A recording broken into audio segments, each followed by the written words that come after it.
This is Undaunted.Life, a man's podcast. I'm your host, Kyle Thompson. Let's get into it. Welcome back to the Forging Table. The mission of Undaunted.Life is equipping men to push back darkness with content that forges spiritual, mental, and physical resilience. At the Forging Table, you'll see a group of regular guys forging spiritual resilience by digging into God's Word, and we're welcoming all of you to come along on that journey with us. I'm going out of order. Winkler, Caleb, Zach. Yeah, you like that? I normally go in one area. But before we get into Matthew 15, we need to play a game. It's called How Many Lozenges? Because right now, in front of Winkler, I currently, if my eyes are okay, I see 6 Ricolas. I don't even know what flavor those are, but I'm pretty sure there were 17 before the first recording it's today. Pretty extreme. What exactly is happening? I got sick. I got the COVID. Right, well, I didn't think that was survivable. I've been reliably informed. I've been resurrected, Kyle. Okay, excellent. Excellent. Does anybody else remember the commercial, the Ricola commercial? Ricola. I hate how effective that was. That's the only thing I can think about. It's like the best jingle that's not a jingle of all time. But this is my 4th resurrection from COVID. And Good so grief, stop licking people in public. Like, what in the world? You know what? Yeah, I mean, Stacy's a good looking woman. I don't know what to say. Boy. But no, I mean, I got it, and then I've been coughing, and I can't laugh. And if you've been around me long enough, and I've been on the show, I like to laugh. I laugh a lot, and every time I laugh right now, I try not to choke to death. Yeah, so these batches of episodes, if you hear like a black bear coughing in the corner, that's Jake Winkler. But can you at least tell us what? Okay, see, that was not even on cue. What in the world? Hey, so what flavor are we working with? Like, we will judge you by your flavor. What we got? It's like honey. Lemon. Okay, very good. If you guys Accepted. For a guy that's had a lot of throat problems in his life, if you need a little bit of reprieve from your throat issues, if you need some soothing, it's honey and lemon. That's the way to go. But You sound I guess good, by the way. Thank you. I appreciate it. Just lately though, like normally. It's been a while since I've talked to you. It has been a while, and I know we record these a little bit out of whack. But just as a quick aside. Things obviously in 2022 or 2023 got kind of squirrely there for a little bit. Yeah. You know, I was planning to have one surgery and it not be botched, and it was botched. So I had to have that second surgery, and the voice is not where I want it to be, but I don't have anxiety coming in here about being able to perform anymore, because for those of you that don't realize, we record a bunch of these at once because, you know, we don't come in here every week to record, and I wouldn't be worried about making sure to honor God with what I was going to say. It was like, how many lozenges am I going to have to take? Which, by the way, is not good for your voice. I found out. Yeah. It makes you feel good, but the menthol is deleterious for your voice, which is not a great thing. But just thank you to you 3 around the table, because I know you guys and your communities and your Sunday schools were praying for this, and I know the guys in the audience were praying for this. Again, it's not a finished product. There's a lot of tension in different areas of my phonation that still need to be figured out and loosened up and all this stuff. But to be where I'm at now, especially after that first surgery when I couldn't talk louder than this, and my wife and I are having tangible conversations about, is this it for Undaunted? Because if I can't talk, there is no Undaunted. What does that look like? Do I become a writer? Do I become, UPS driver? Like, where can you make the most money without talking? Like that, those were some of the things that we were dealing with at the time. So thank you for saying that. And thank you everybody for all the prayers and stuff like that. But enough of that sappy prayer garbage. Let's dig into Matthew 16. So again, with the world's smallest Bible, let's lead it off here. Caleb, read starting at verse 1 through verse 4. All right. The Pharisees and Sadducees came up, and testing Jesus, they asked him to show them a sign from heaven. But he replied to them, When it is evening, you say, it will be fair weather, for the sky is red, and in the morning there will be a storm today, for the sky is red and threatening. Do you know how to discern the appearance of the sky, but cannot discern the signs of the times? An evil and adulterous generation seeks after a sign, and a sign will not be given, except the sign of Jonah. And he left them and went away. So what version is yours? Is that NIV? NASB. NASB, okay. So again, just writing the Pharisees and Sadducees, this is the ESV title, is that they demand a sign. Again, I love when people demand things of Christ. We got Peter doing the same thing. Don't worry, we'll talk more about him. It's just always funny to me. It's always funny when people demand things. But the thing I wanted to talk about here is it's clear that they didn't have a lack of evidence problem. They had a lack of recognition problem. The signs were all around them. And I'm reminded of the guy who we can't name anymore, but Ravi Zacharias pointed this out. When people are like, I just need a sign. When you ask the Frank Turek question, like, if Christianity were true, would you believe it? And then the next question is like, okay, what would you need to see to be able to believe it? And people are like, well, I just need to see a miracle. But then you could show them 1,000,000 miracles and they're going to be like, 1,000,001. Give me another miracle. And the thing is like, Jesus is not a cosmic genie. And he's not just, a wind-up toy to where it's like, oh, you want a miracle? Watch this. I have 7 fingers on one hand. You know what I mean? Like, it's not one of those things, but I'm just wondering the corollary, what you guys think about this, the corollary in modernity for this type of action, where you see people, like you and I have talked about this, and we'll leave the context out because it's not appropriate for public consumption. But when you're depending on a sign so that someone will have faith, or you're depending on things to go a certain way and you're hoping they go that way so someone will see, you see God is good and God is for you. I always get a little bit testy with that because it's like, what if it doesn't work out? Like, this person's going to be like, I thought this God of yours was good and then I didn't get the job, or then I didn't do the thing, or whatever. You know what I mean? Mm-hmm.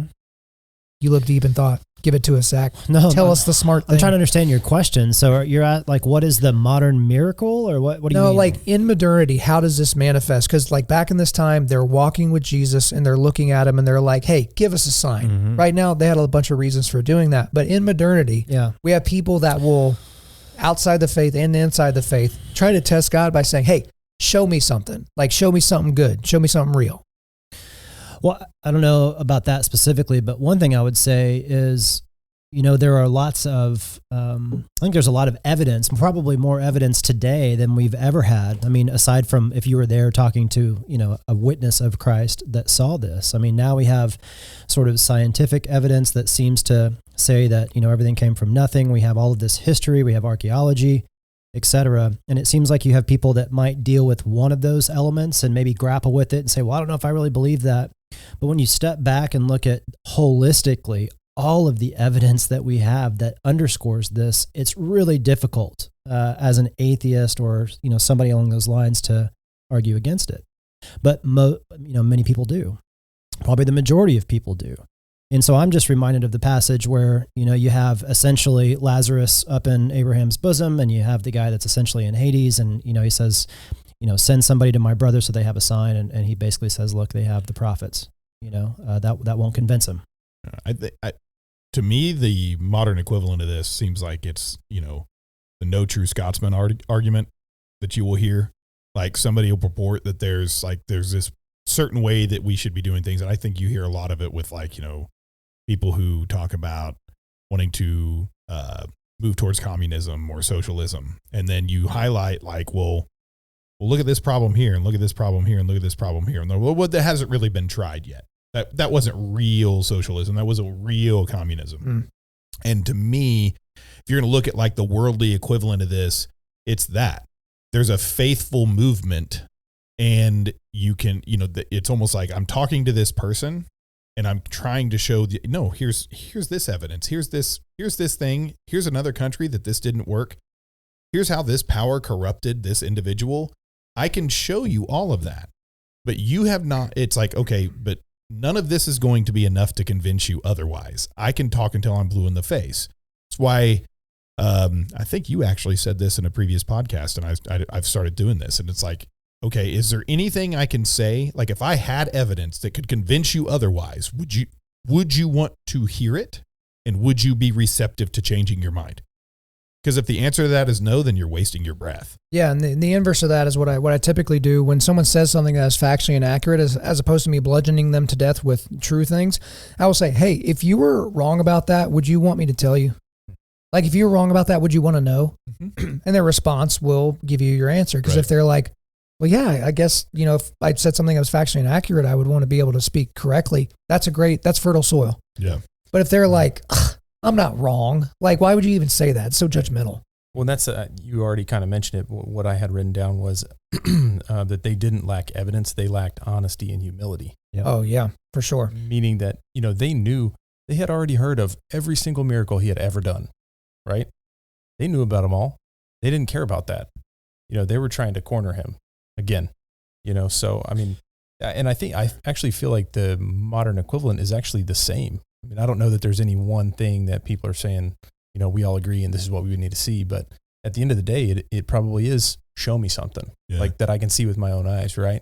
But even when something happens that you could call a miracle, you could call God's blessing or whatever, it's explained away. I read a quote from Dallas Willard as I was researching this chapter, and I really like it. It was, perhaps we did not hear the voice of God because we do not expect to hear it. Then again, perhaps we do not expect it because we know that we fully intend to run our own lives on our own and have never seriously considered anything else.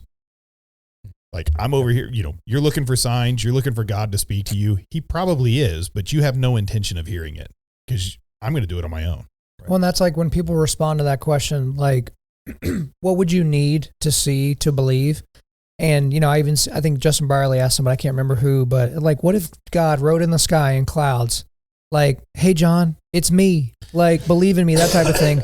Well, the person's response was, well, I would think that I had a mental break. Like my brain was broken. It's like, so what you're saying is there's nothing that could convince you. Right. And then that bleeds into the whole sovereignty of God giving you faith and giving you understanding, which we'll get to, but I don't want to belabor that because in Matthew 15, we front loaded and basically talked about the beginning of the whole chapter, but I feel like there's a lot of meat at the end of 16. So let's keep this going. But before we do that, I did want to remind you guys that we now have a forging table starter set through Crossway. That is that stack of books at the end of the table. A lot of you guys are starting your own forging table. I want to make sure that you have the resources that you need. So we partnered up with Crossway to give you a 5-book set to help you with that. The new ESV Men's Study Bible, the Book of Romans Scripture Journal Study Edition, New Morning Mercies, which is by Paul David Tripp, which I think, who did that at this table? Caleb, you've done that before, so a great devotional. The Beauty and Power of Biblical Exposition by Douglas O'Donnell kind of explains the different types of writings, the different things that are included in the Bible. And then Family Shepherds by the one and only Bodhi Bacham. So, easy 3-step process to get that. Go to crossway.org and create your own free Crossway Plus account. Make sure you register the account. Again, all this is in the show notes, guys.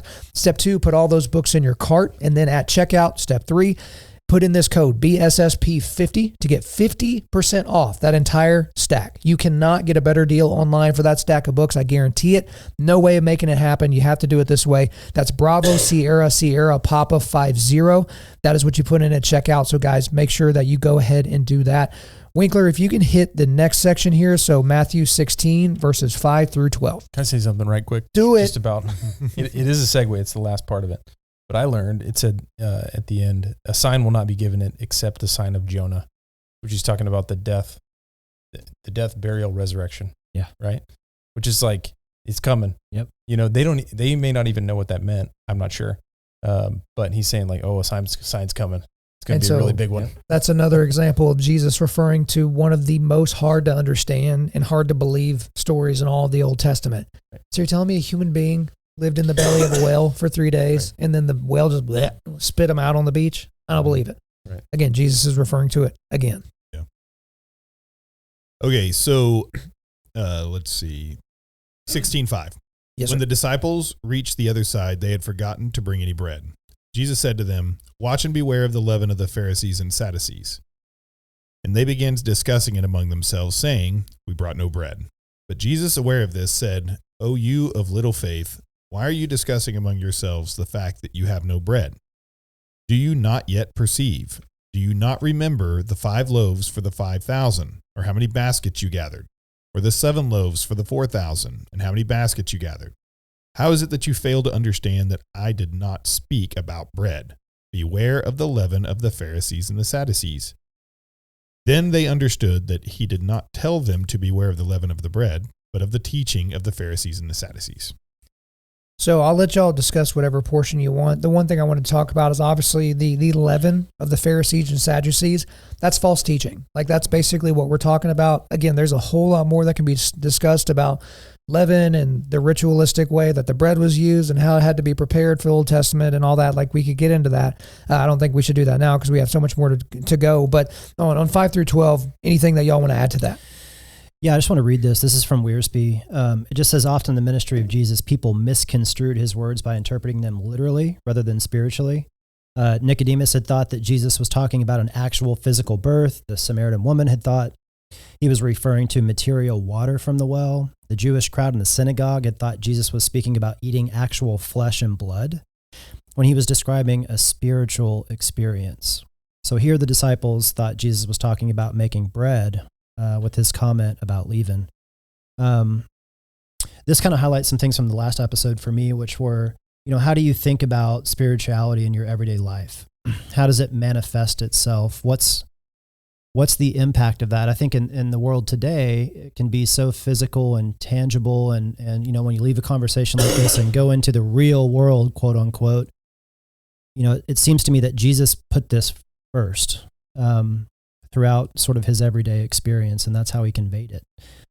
So what are some ways that you guys think about this, or do you think about this? And if you're talking with a strictly naturalist person, for instance, how do you convey the importance of something like this to them? I'm looking at y'all. Say something smart. Do it. 3, 2, 1, go. To clarify. Yeah. I need clarification too. Yeah. Maybe restate your question for me real quick. So importance of. So when you think about spiritual matters, it just seems to me that it's something that you can kind of skip over. Not taking the time, for instance, to read your Bible, to pray, to consider the state of what you have inside the heart, like we talked about earlier, and how that's going to manifest itself in your reality around you. If you think about some of the examples of things that come from spirituality, I would call it, it'd be things like suicide, murder, love, the way you treat your family. So I guess what I'm kind of grappling with, this is more of a question than anything else, is as I go further and further down my walk, I spend more and more time thinking about this probably than I did previously. And given the fact that Jesus spent so much time putting this as his priority over whatever physical ailment he was dealing with, tells me that I should be paying attention to it. And I think a lot of wisdom comes out of that. And I think eventually probably joy and rest in life in some sense, because you're kind of walking along the path. You're playing the game the way God designed it to be played. So I guess my question would be, again, is do you think about spiritual matters as a course of your everyday life? And if so, how does that manifest itself in your reality around you? Great question. So, I mean, I think as I get older, if you have a relationship with your parents, they'll talk to you about how fast things go, right, in life. I do feel like as I get older, the scripture that when he talks about our life is a vapor, just becomes more real, So, I mean, it's obviously comes back to a worldview thing. And I know you're asking how it manifests in our life, but even if I'm talking to someone else, it's like, well, what's your worldview on what we are? Or are we strictly material, or is this is there something beyond it? But, thinking about, I think just the way the world is now, it's hard not to think about spiritual things, honestly. Yeah. I think if you're, if you're walking with the Lord, and even if it's something that you're just wrestling with, like it's all around us, so I'm personally just the feeling like I'm living in a battle of, principalities just becomes more real all the time. That's what I was going to say. Like when you pass that rambling, crazy person on the street, it's easy to just go to the other side of the street and be like, hey, glad I avoided that situation or something like that. But I can't get over the fact it's like this person is they're under attack, under attack at minimum, perhaps possessed at maximum. And it's like, man, what do you do with that? Because, there's not a conservative policy, Republican, prescription or liberal law. There's nothing that could solve that problem. So whether you think, hey, go up to them and give them a good talking to about pulling themselves up by their bootstraps like a good conservative American could do, it's not going to work. If you go around to them and say, hey, look, we know you have a housing problem. That's your main problem. So we're going to put you in housing and give you clean needles to shoot up with and all that. None of that, nothing in between is going to work. Right. There's something way, way deeper that's happening, and you can't fight it with, normal American human means, I guess. Well, just thinking of a recent word from our pastor too, talking about issues in the Middle East, saying that there is not a political solution to this spiritual problem. Right. Yeah.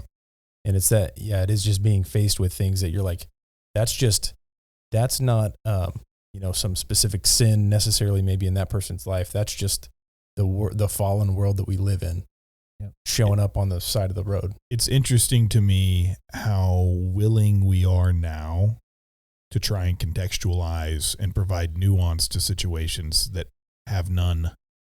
The amount of times that I've heard people try and, provide nuance on this situation with Hamas. It's one of the most annoying words, and you used it twice. It's like when people say moist, and everyone's like, "Ew, gross." Okay. But you're exactly right. Yeah. It's so bloody annoying. I mean, I literally sat down. I've sat down with different people, and I look at them like I can't even believe that you are saying what you're saying. I mean, do you know what they did?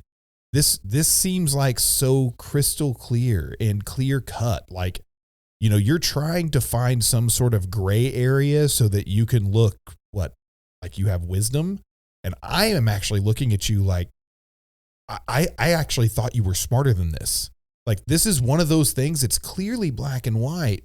And, you know, you should be able to look at it and go, this is truly, this is true evil. It's these third way people. Yeah. They try to find this mythical third way. And I try to be like, what's the middle ground on chopping off a little boy's penis? What's the middle ground? What's the middle position on something like that? But whenever, I think last week I mentioned that I taught Sunday school, you know, a week after the attacks, I spent a good amount of time describing in detail, not showing pictures or videos, but the atrocities that happened. And it was everything that I knew up to that point, including 40 babies that had been beheaded or burned alive, a pregnant woman that was killed and her baby was expelled from her body, died beside her, still attached to the umbilical cord. It's still hard for me to say that sentence every time I say it because it's so unbelievably infuriating.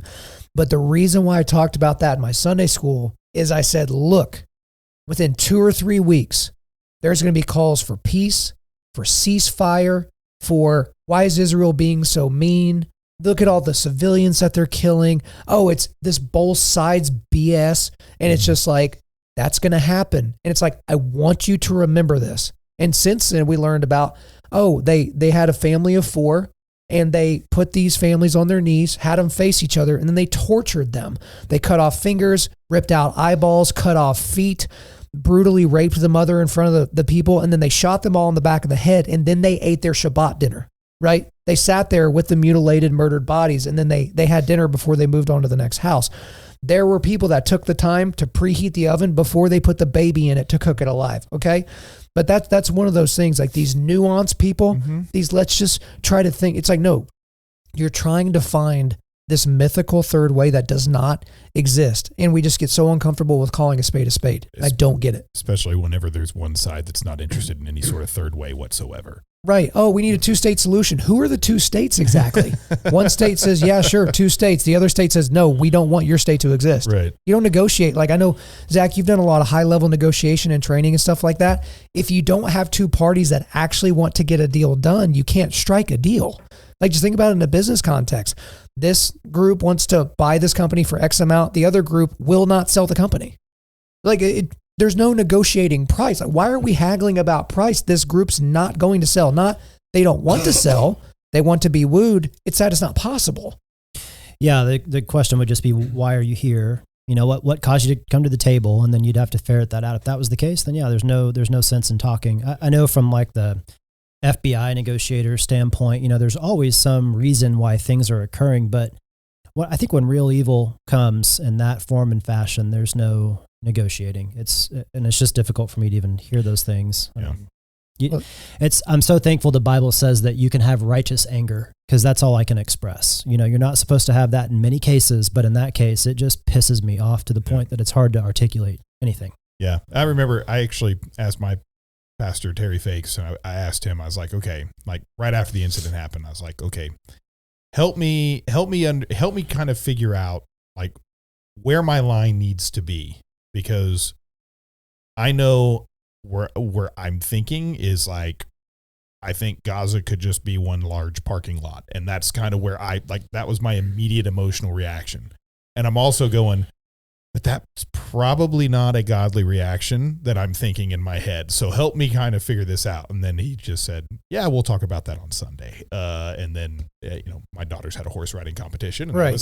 Well, and here's the thing, and we got to move on. This is my fault because we keep getting off onto, this is good stuff, but I do want to make sure we give some reverence to the text. But by saying that you agree, and again, guys, this is coming out, months after we record it. There could be other countries that get involved right now. There could be any number of things. So let's just look at the initial attack. You can support Israel defending themselves and counterattacking and trying to wipe Hamas out. But if you hear about an actual atrocity committed by an Israeli soldier, that doesn't mean that you just rotely say, yeah, I support that because of what Hamas did.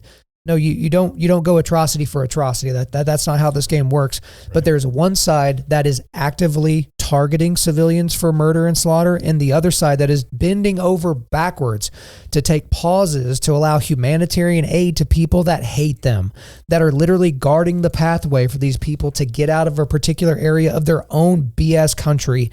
So these are not equivalent sides, but we got to move on and talk about the next section I here. do want to, just one thing. Yeah, go ahead. I think the most difficult thing for me is it's not a geographic thing so much as a people group thing, right? It's Hamas. I mean, I'm sure there's good people in Gaza that are trapped, so as our world continues to get more complex, we just have to deal with things that we never had to contend with before. And it's complicated. All right, let's get into Peter being a moron. So whoever wants to read verses 13 through 20, let's hit it. I got it. Okay. Now, when Jesus came into the district of Caesarea Philippi, he was asking his disciples, "Who do people say that the Son of Man is?" And they said, "Some say John the Baptist, and others Elijah, but still others Jeremiah or one of the prophets." He said to them, "But who do you say I am?" Simon Peter answered, "You are the Christ, the Son of the living God." And Jesus said to him, "Blessed are you, Simon Bar-Jonah, because flesh and blood did not reveal this to you, but my Father who is in heaven. I also say to you that you are Peter, and upon this rock I will build my church, and the gates of Hades will not overpower it. I will give you the keys of the kingdom of heaven, and whatever you bind on earth shall have been bound in heaven, and whatever you loose on earth shall have been loosed in heaven." Then he warned the disciples that they should tell no one that he was the Christ. A lot here, but let's talk just quickly about Caesarea Philippi. It's about 25 miles north of Galilee. This is like the center of Baal worship. This is an incredibly pagan city where this was going down. But then we go down to, when Christ says, "But who do you say that I am?" He's talking to all of them, all the apostles. And then Peter pipes up as like the voice of the apostles. And so this is where Peter gets his new name. So I want to get into that because I have some Catholic questions, Jake, here in a second. But verse 17, this is like a wet dream verse for Calvinists. This is like their favorite thing in the entire world. They're like, "Oh yeah, you don't think that Calvinism's true? Well, suck on this one." Because verse 17, "And Jesus answered them, 'Blessed are you, Simon Bar-Jonah, for flesh and blood has not revealed this to you, but my Father who is in heaven.'" So this is an argument against the people that are like, wait a minute, you didn't study your way to that revelation. Mm-hmm. You didn't listen to the right Christian Apologist podcast. You didn't figure this out. It's like it was revealed to you in your modernity as it's revealed to a child. I remember recently Matt Chandler had a sermon where he's like, some of you are like double PhD people. You had to spend 2 years digging into the historicity of the Bible and how we got the scripture and the translations and all that stuff. And then my wife, she became a Christian when she was 5. And God revealed himself to her when she was 5. Yeah. And that 5-year-old could barely make it through the day without soiling their britches, but they believed in the same way the double PhD does, who's using all their faculties. But basically, this is not flesh and blood. This wasn't your brain, right? This wasn't any part of you that was doing this. And so, yeah. Shout out to the Calvinists. I get what you're saying. It is literally right there, and I think it means what it means. It means what it says right there. What do you think? You don't want to talk about it? No, we can talk about it. We can certainly talk about it, but it gets me back to that confusion of you got sovereignty and you got free will, and how in the world do those things coalesce and combine? And super duper smart people say they don't know how, so I'm going to pretend like they're right because it's easier. What do you think? I agree. You put me on my heels and then you don't have anything to say? Come on. Yeah, I mean, I don't know. It's so tough to reconcile those two. I mean, if you truly do have free will and can make the decisions on your own, I mean, I always used to say, like, God has a plan for everybody, right? But at the same time, I don't know that God ever said, this person is meant to be a crackhead and they're going to be addicted to drugs. And, I don't know that that's necessarily the truth. So to me, it's always one of those things where I go, okay, well, we have this free will and God has a plan. And I think I've always said, well, I think there's a beginning point and there's an end point, and those are the two concrete things. And then beyond that, there's a branching decision tree where we're making decisions and God knows everything that will happen if we go down certain paths. He knows it. It's like, but there are these points in time, to your point, on the previous podcast, like when you pray for humility, does he give you humility, or does he give you the opportunity to be in a position where you could show it? You pray for courage. Do you get the opportunity to show courage, or does he just magically endow you with it? So I actually think it's more of no, he will put us in situations to fail or to test our faith. And in those tests, we either succeed or we fall short. And the more times that we succeed, the more times we're walking down that path with Christ. That's always the way I've looked at it. And I don't know that, but that's the gospel of Jake Winkler, I think. I don't think it's necessarily correct. Well, every time I look across the table, I see Zach curling up the edges of his mouth when he has something really, really smart to say. Like, no, it happens, and it's usually the exact opposite of what I've said. So just hit us with it. Let's go, Zach. I don't have anything. We've talked about this ad nauseum with so many people, and I think I'm where you started off. I think they're both true, and I think they both coexist. I just think by definition they do. I think what's so difficult for me is I know so many people that are troubled by the predestination thing and creating people that are predestined for hell. And I get really sad about that. I mean, I have to contend with it, with family members. And I don't know how to, just solve that by saying something. I mean, unfortunately, God does know, and God did create you, and ultimately you can understand where history and the future are going, but he had to make a decision to have free will in order to have something that could love him by definition. Right. And see, that's the problem that I run into as well, is when I ask Calvinists, why do you have kids? They're like, because the Bible says we're supposed to. I was like, okay, but you are literally creating things that might be elected for hell. Right. They don't like that question very much. That's why I ask it. It's a good one. But they were predestined to create them, though. See, that's the thing that you get into is and it's, again, I've watched hours-long debates on this exact subject, and nobody gets to the end having changed their mind. It is a rough one for me because, like, you mentioned Winkler, you mentioned this thing with Hamas and all that, and then people are pointing to Old Testament prophecies and they're explaining how it's like blah blah blah, and I'm like, dadgummit, I have a 3-year-old and a 1-year-old. Like, they barely understand what a name is, not even how to spell their own, and it's just like, crap, did I have them at the exact wrong time? They're not going to have a chance to accept. You know what I mean? Yeah. I think the other thing with the predestination idea, the entire concept of predestination, I have severe heartburn over it, because I'm going, okay, there's this entire call to discipleship and our mission and what we're supposed to be doing as Christians. And if God has already made up his mind on everybody, then what is the point of discipleship? What's the point of missionary work? Correct. Mm-hmm. It's like they're already going where they're going, despite anything I say, do, and live out literally what Christ tells us to do.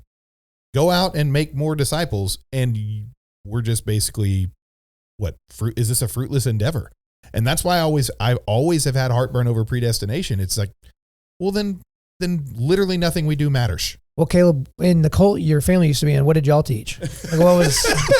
Shout out to anyone that's been listening to this for a while. We don't have time for that. Okay, but I do have a thought though. Let's go. So this was something I used to think about a lot, and I've kind of decided that this just falls under the category of like his ways are higher than mine. Yeah. Right. Yeah. Right. But I do find it interesting, and from a discipleship standpoint, like you just mentioned, the question in this verse that's the most important is, who do you say I am? Right. Yeah. Right. So that's the thing that I find it kind of funny that it's in that same little section there, is that it's like, okay, let's set that aside. Who do you say I am? And that's really what, like, I have 2 sisters that are far from the Lord right now. And that's what I talk to them about. It's like, I don't care what problems you have with church or Christians or me or whoever. Who do you think Jesus is? Let's just start there.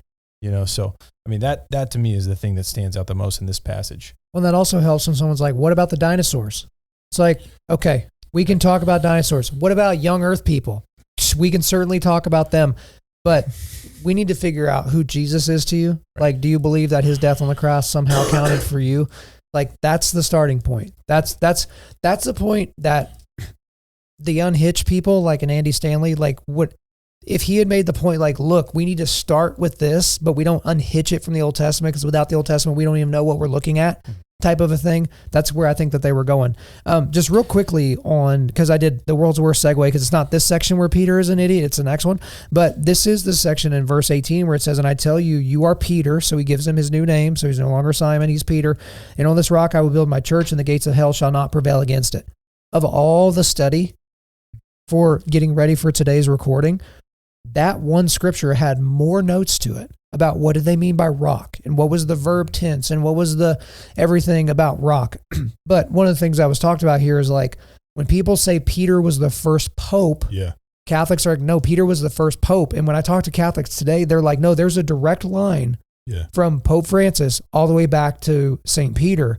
Right. And it's like, so you're telling me no one along the way wasn't supposed to be the Pope? Like, they've gotten it right. The dudes in the funny hats and stupid shoes, like they've always picked the right guy. So help me a little bit with your Catholic experience here. So the way that they will say that Peter was the first Pope and that there is this direct line. But if you were going to say, oh, they've absolutely batted 1,000, no, they have not. Look, there's been some popes throughout history that I think have been, great men and lived a godly life and are very respectable, and someone that I would say you could even emulate them and use them as a good example. However, there's popes throughout history that, I would say that, there was one this is back in the Dark Ages, but one that got upset that he was not elected Pope, and a different one was actually elected Pope. And after that Pope died, this guy that lost, I can't remember which Pope it was, but he lost, and he decided that when he won and when he was elected Pope, he actually went back and said, and put the previous Pope on trial, brought his actual corpse up and excommunicated him from the church.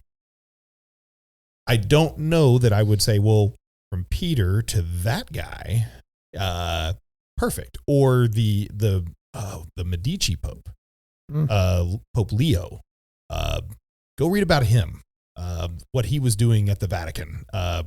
Definitely some things that I would say was not Christ-like behavior. Or the Borgia Pope, you could do the same thing with them.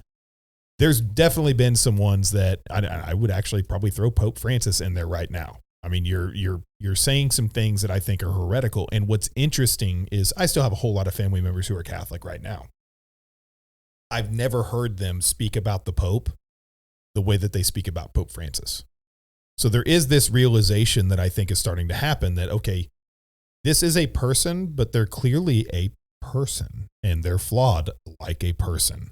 So, but at the same time, Peter was himself flawed, as we're about to find out in the next couple of verses here. But yeah, hopefully that provides some clarification. What does direct line mean? I mean, there was a human person. Think of it like sequentially. So it's kind of funny. So think of it in the same way, like there's the Shia and the Sunni Muslims, right? So the Sunni Muslims actually have their version of a pope where they are electing them over and over and over again. And they would say, well, their first was Muhammad, and then they were elected after that. Whereas the Shia actually look at it and say it's Muhammad, and then it's more of a royalty position. And they are basically taking bloodline relatives of Muhammad. So they both trace it back to Muhammad, but one was a bloodline relative and the other one is elected. The Catholics are like a general. It was one of his generals. Right. And the Catholics are electing theirs just like the Sunnis would. So they're basically, it's kind of like saying each one of our presidents can be traced back to George Washington. That's the extent of it. And this is my ignorance, but are you saying that there's an element of bloodline to Pope election? No, there's not bloodline, okay, but so it's just a person. God ordainment of the person selected and chosen. That there's no accidental popes. It's indefensible. I mean, well, we can get into that. But Well, I mean, yes, you can't get into that. So I it's a good discussion for a different day, but not necessarily here. But I did want to just kind of put that out there so we all kind of understand. And then at the end, of course, Christ tells them, don't tell anyone. We don't want this to turn into a political movement. Like, let's keep, the important things. But when we get to verse 21, this next section, this is where Matthew shifts his focus away from, the ministry in Galilee to the beginning of Jesus's journey to Jerusalem, where he will eventually, find his fate. And so somebody please read 21 through 23. From that time, Jesus began to show his disciples that he must go to Jerusalem and suffer many things from the elders and chief priests and scribes, and be killed, and on the third day be raised. And Peter took him aside and began to rebuke him, saying, "Far be it from you, Lord, this shall never happen to you." But he turned and said to Peter, "Get behind me, Satan. You are a hindrance to me, for you are not setting your mind on the things of God, but on the things of man." A lot of things to talk about here. Number one, if you read it like a robot, you get no personality from Jesus. Number two, there is not a way to read this where it sounds nice, right? And sounds uplifting and any of those types of things. The only way that you can read this is that he is getting after Peter. Like he is coach into a days grabbing you by your face mask. This is that moment. But the interesting thing here is, I just kind of giggle because I see a lot of myself and Peter, and it's like, there's always cart before the horse. There's always mouth before thinking. There's always those types of things. But in this exact moment, Peter should have taken the hint, and it was like he was incapable of doing so. And Jesus had to rebuke Peter the entire way. From the moment he called him until the Garden of Gethsemane, he had to rebuke Peter for this exact stuff. Because if we, fast forward to the Garden of Gethsemane, Peter still doesn't get it. He thinks that this is a political thing that they're about to win. He thinks Jesus is a conquering hero. He doesn't think he's going to die. And, morons will say that whenever Jesus rebuked Peter in the garden for using the sword to cut off the Roman soldiers, the centurion's ear or whatever, that was him repudiating any type of violence. And it's like, no, he was getting in Peter's butt because he's like, bro, you keep getting in the way. Like, I don't want to do this. You saw me, dripping, sweating blood. I don't want to do this, but this is the way. Can you please get out of the way? So this is kind of that first bit of kindling towards that fire that Jesus has to just keep going this entire way. If I'm not mistaken, too, the previous verse there was the first time that this is the first time the church is mentioned. So he kind of said... Yeah, it's one of two places 18. Where it's used. So Matthew 18:17 is the other. Right. Where the word church is actually used. So he was, and I think this says, and it was probably within sight of Caesar's temple that Jesus announced a surprise. He would not yet establish his kingdom, but he would build his church. And so Peter's mindset is certainly kind of kingdom mindset. We're going to fight against, the Romans and all that, but it's really a church mindset he's trying to get them dialed into. Other thoughts here on this section here, because again, it's a very famous bit of scripture. But, it's kind of hard for some people to understand. I think some people try to ignore it because Jesus sounds so mean pants during it. I think it's kind of interesting. I mean, I think everybody would probably say that Peter among the disciples is probably the leader. And yet he seems like, in terms of like the flaws in character and the times that, he gets repudiated. I mean, it's not like he's, John and James. I mean, Jesus is, you don't hear him giving a butt chewing to John and James very much. I mean, it's Peter's the one that gets called out frequently in the Bible. Like he's the difficult child, and I keep having to minister to him and tell him like, no, this is not the right way, except I'm going to go ahead and make you the leader of the church, which is so fascinating to me. Because, but I think when you look at him as an example, I mean, Peter's bold. Peter's very bold. He confesses and wants forgiveness of sin, and he does those things, but at the same time, he is a constant reminder of our failures as well, where it's, here's my plan, and that should supersede God's plan. And that's exactly what's happening here. It's like, well, I don't want you to die, so you can't, and I'm going to stop it. And it's like, no, you won't, and no, you shouldn't, because this is God's plan. He's also the one that gets off the boat and tries to walk on the water and confesses that Christ is Lord. And so it seems like the heart position of Peter is he's attempting to be in the right place. He's all in, even if he's going in the wrong direction, which, just like the Lord said, David is a man after my heart. Well, Peter seems like a guy that his life verse, if it were a verse, would be like, if it's worth doing, it's worth overdoing. Like that just seems like there's something that he would really enjoy. but like he's not a doer, he's an overdoer. And it's just like, it seems like he's constantly doing that, but he's constantly running into these mistakes. Well, I think the other thing that's interesting with Peter, and I think this speaks to his humility a little bit. He is, I mean, it's clear he's the leader of the disciples, but Peter never rises above any of the other disciples. Like, he's not over them and saying, well, you know, like after Jesus dies and is resurrected and ascends into heaven, Peter is not going like, here's how we're going to do things, guys.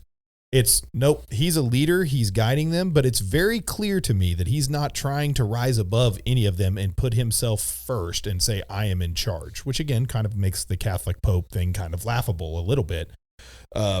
But the idea that leadership is he's trying to be a first among equals and not trying to get above them, and which would create that prideful, that pride that can kind of sometimes come from being a leader. I think it is a good mark of his humility as that leader. Especially when your leader's going to his death. Mm-hmm. That's kind of a humbling situation. Yeah, I mean, you got to love him. You know, I mean, he's emotional. He's passionate. He's like, he's the guy that, you know, is up and everybody else is sitting on the bench. And he's like, what the heck? Yep. You know? I mean, I'll say that. But then also I was going to mention that one of the notes I had written from a little bit earlier was that he had declared his person, but now he has to declare his work. And he was just was just getting into, okay, this is going to happen, you know, and it's Peter obviously loving him and thinking he's loving him and doing good, saying, no, Peter, like it's time. This is going to happen. There's nothing you can do about it.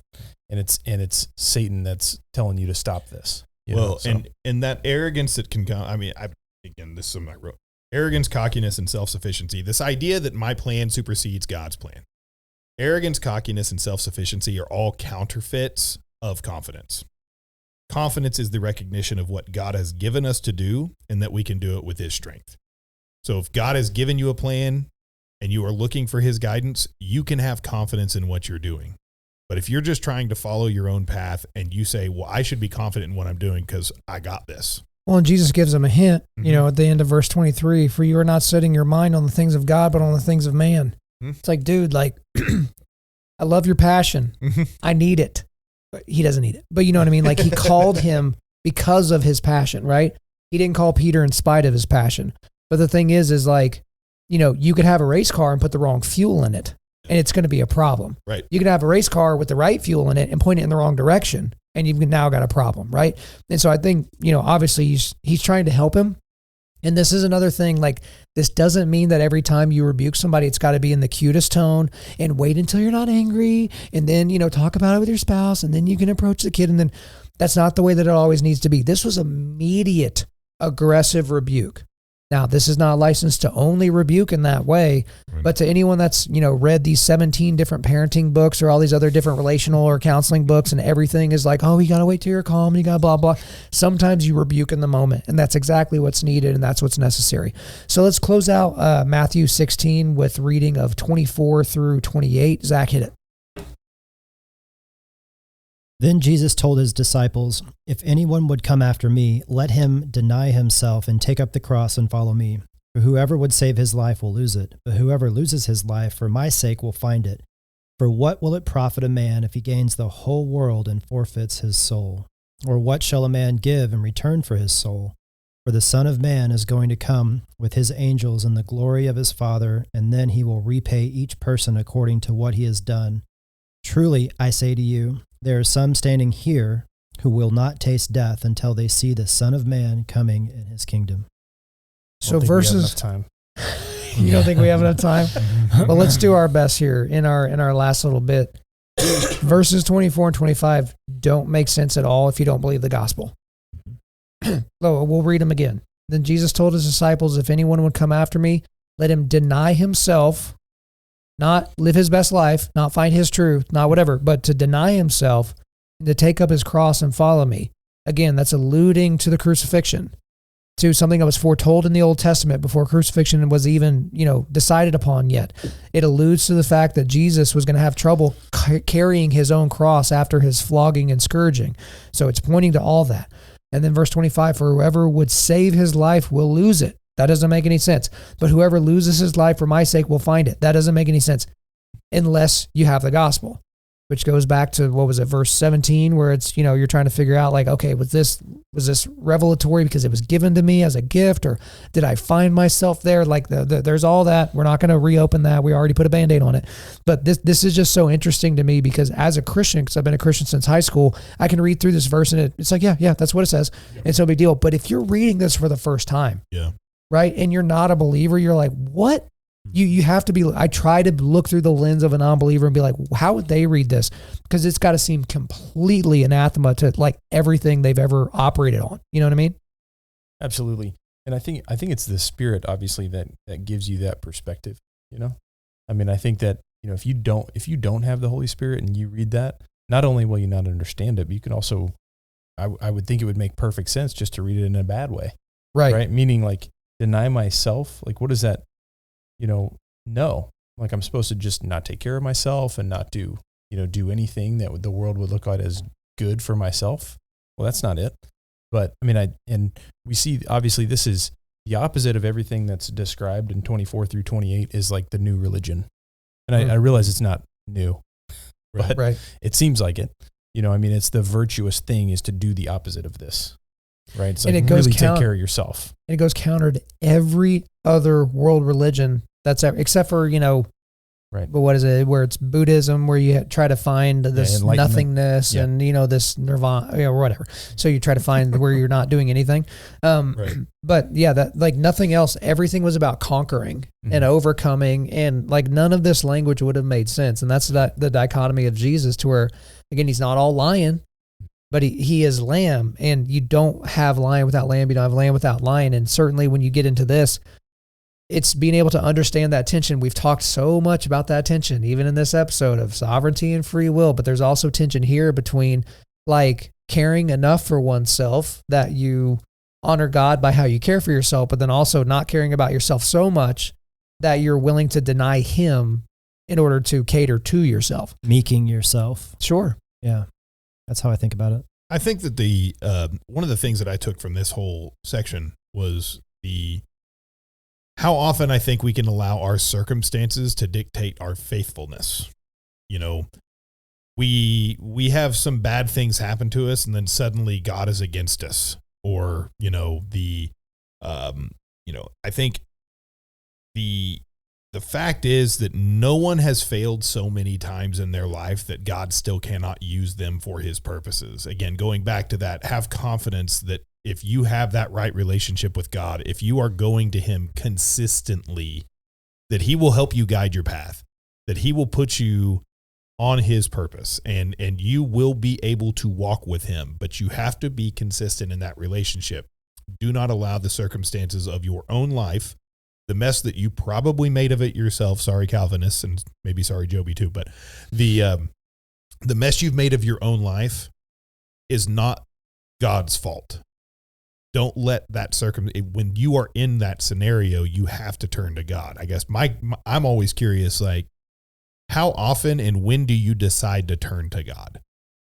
And I mean, for me, it's like, is it when it's really bad, or, when I have a big decision to make? How often is it like, okay, I had a disciplinary problem with my kid. Should I be praying before that? How do I handle this? Sometimes even the most mundane and easy decisions that you should be making in your everyday life, we may be making them outside of God's will and trying to be a little bit more consistent. You asked in the last episode, I hear from God. It's because I consistently am going to him.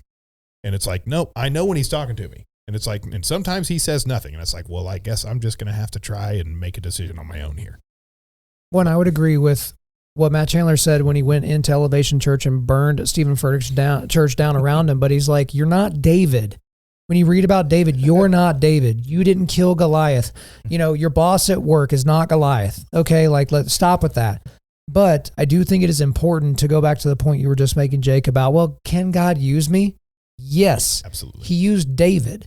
Now, people, they love to think of themselves as David whenever he's slaying Goliath, right? And there's a great TikTok account of this Israeli guy that like shows how people used to use whips and rocks. Because I'm like, how are you going to use like a slingshot to kill like a giant?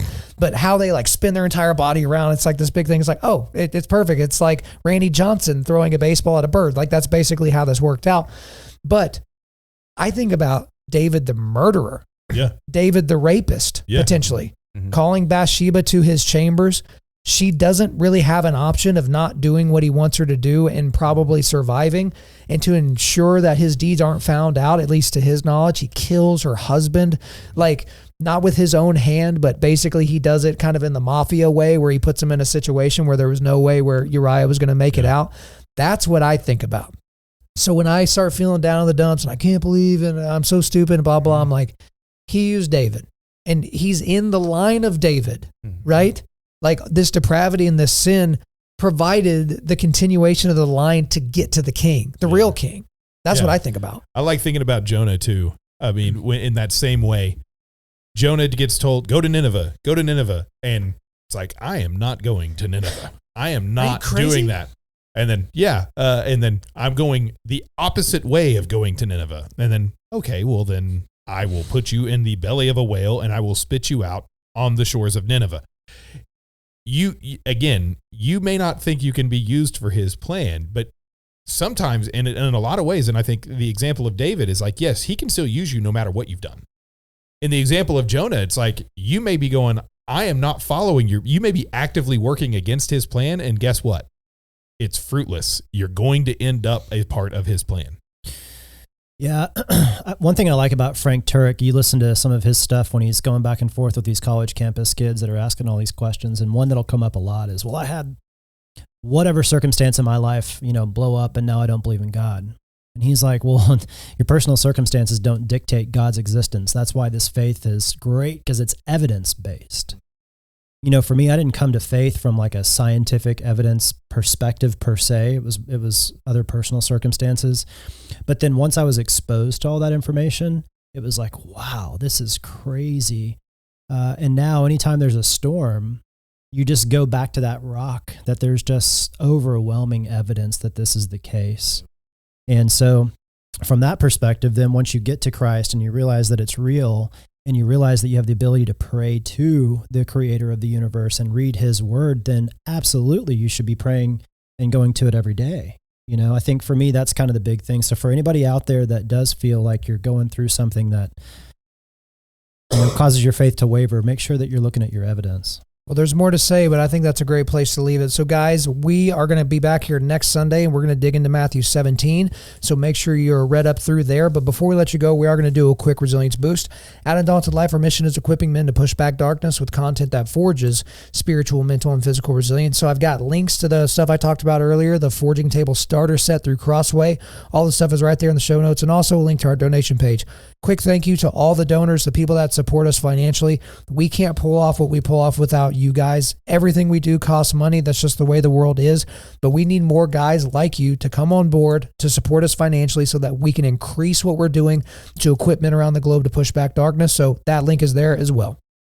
Thank you guys so much for listening to this episode. Wherever you're listening to this, please subscribe, rate, and leave us a positive 5-star review. If you want me to come speak live at your event or on your podcast, just shoot me an email to info@Undaunted.Life. That's info@Undaunted.Life. Follow us on Instagram and like us on Facebook, and check out our website for everything else, including how to donate to keep more content like this coming your way. Just go to www.Undaunted.Life. And also, we want to thank the band Holy Name for allowing us to use their music for our content. The music on this podcast is their song Perpetua, which is off their self-titled debut album on Face Down Records. The links are in the description. I'm your host, Kyle Thompson. Remember, keep pushing back darkness, keep forging spiritual, mental, and physical resilience, keep seeking the Lion of Judah.